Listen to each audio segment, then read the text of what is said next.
20 piso NGC 2021 hard to find. Pascuello na naman ang hinahanap nila, no.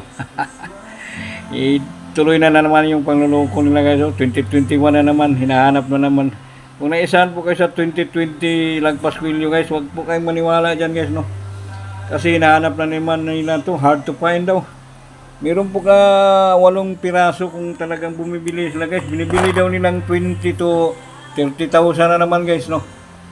Kasi hard to find daw. Hindi naman hard to find yan, guys, kasi ginawa ni BSP yan 15 million pieces, no. So yan naman, nag-umpisa na naman yung Pascuello. Sus Mario Sip, huwag po kayong maniwala yan, guys, kasi panghatak views lang ginagawa nila. Suot-suot ng mga alas, hindi naman totoo yung gisinuot nila po.